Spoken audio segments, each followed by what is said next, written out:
veces escuchamos relatos o vemos noticias que nos dejan pensando si todo eso es real o parte de una ficción. Luego nos damos cuenta de que es tan verdadero como esta historia que te voy a contar a continuación.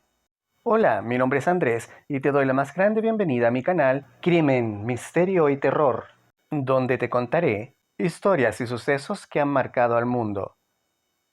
Pero antes te pido por favor que te inscribas en mi canal, que dejes tu like y que compartas mi contenido con todos tus amigos y familiares para poder continuar creando más contenido como el que te voy a mostrar a continuación. Muchas gracias. Ahora sí, vamos a nuestro video. Necrofilia.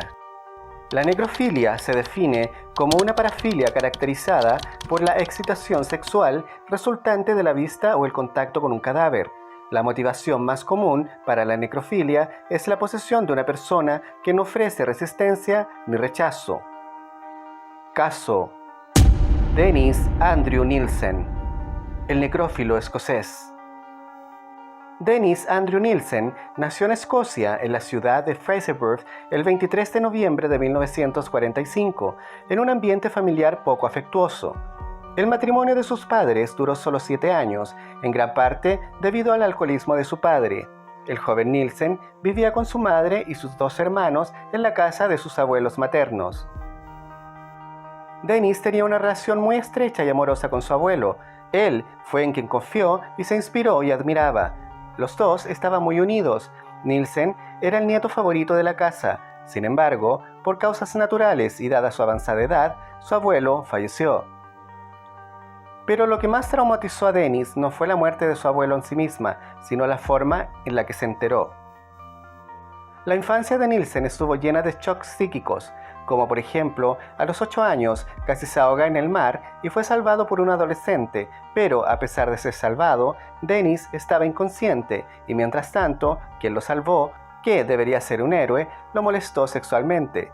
Se dio cuenta de lo que había pasado cuando despertó y descubrió lo ocurrido.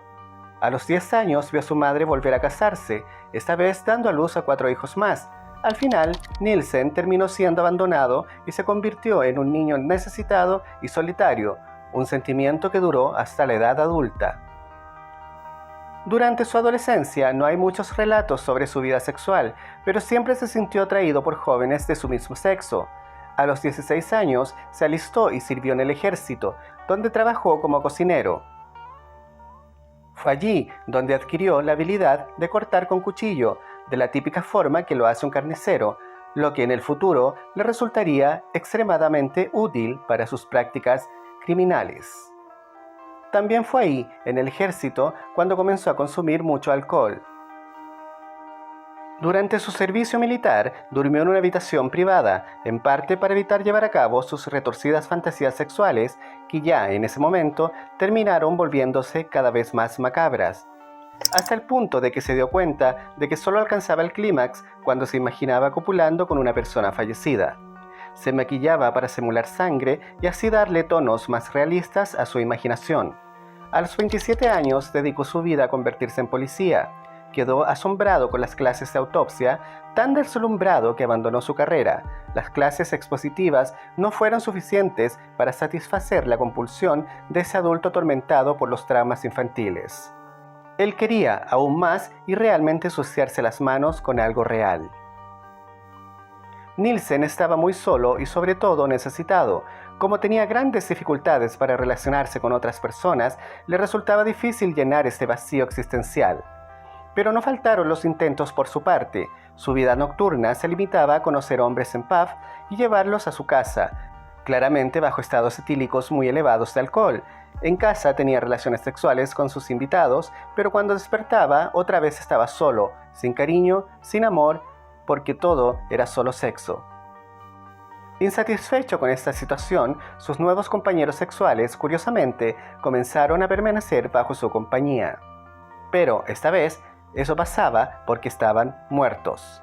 Para evitar el abandono matutino, estrangulaba a sus parejas momentáneas mientras dormían.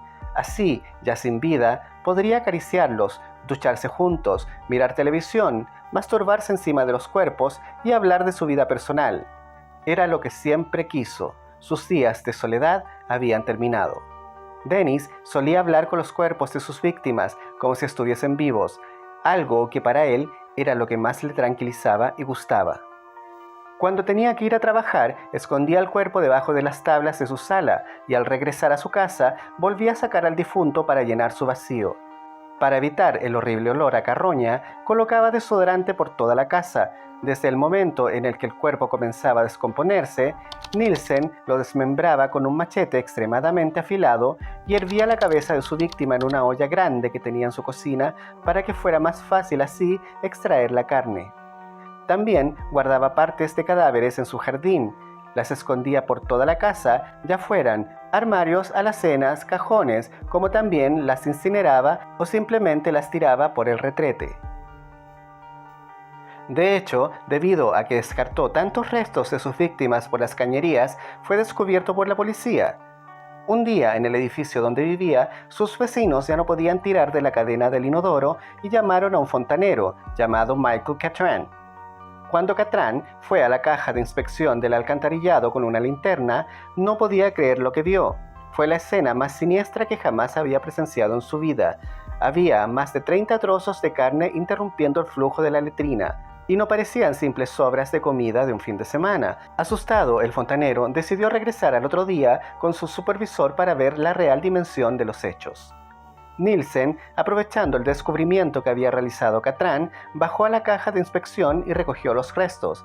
Sin saber dónde dejarlos, los arrojó en el jardín del edificio donde vivía, pero, para su desgracia, 2 vecinos lo estaban vigilando.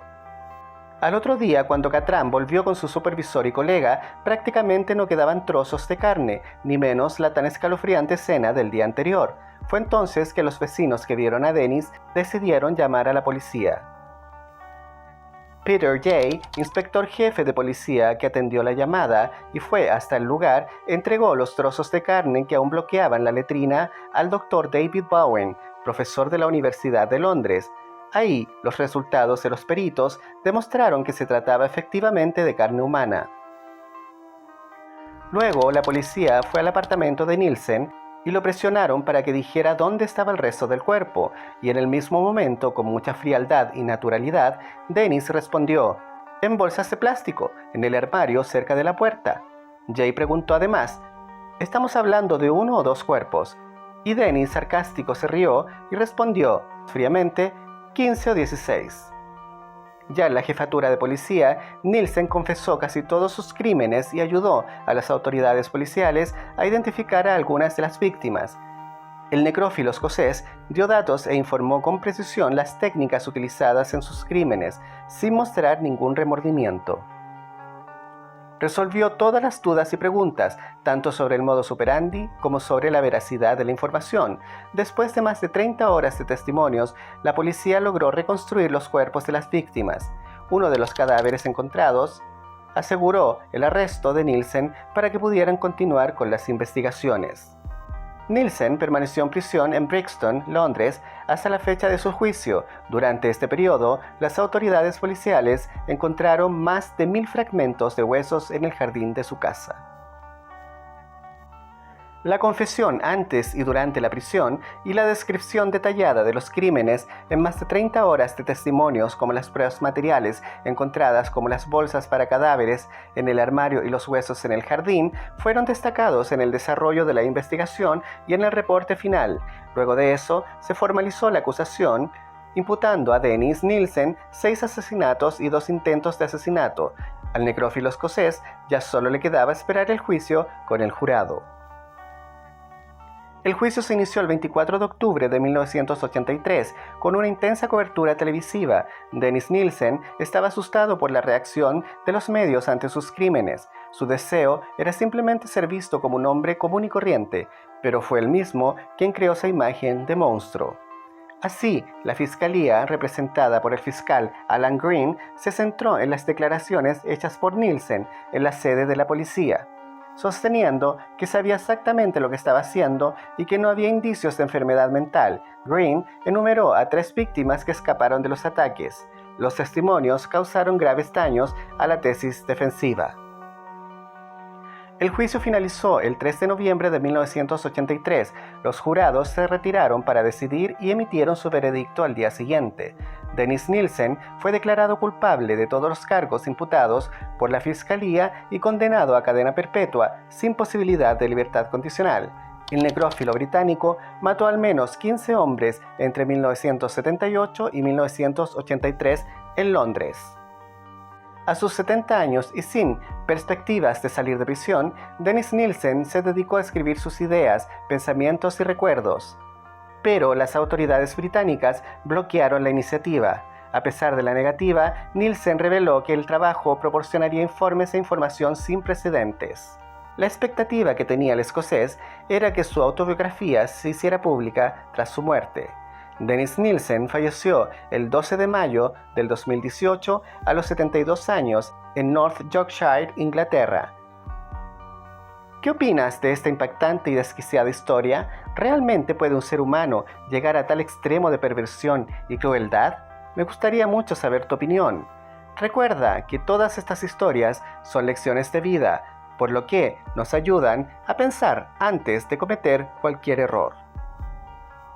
Y bueno, hemos llegado al final de nuestro video. Pero, ¿qué es lo que tú realmente piensas de este caso? Ustedes son los mejores críticos. Espero tu comentario y opinión. Comenta, ¿qué piensas de este caso? Tu comentario es muy importante para mí. Esperamos les haya sido interesante nuestro video y no olviden por favor de inscribirse en nuestro canal, dejar su like que es tan importante para nosotros, compartir nuestro contenido con todos sus amigos y familiares y activar la campanita de las notificaciones. Muchas gracias por tu atención y confianza. Canal Crimen, Misterio y Terror, historias y sucesos que han marcado al mundo. Hasta un próximo encuentro amigos. Chao.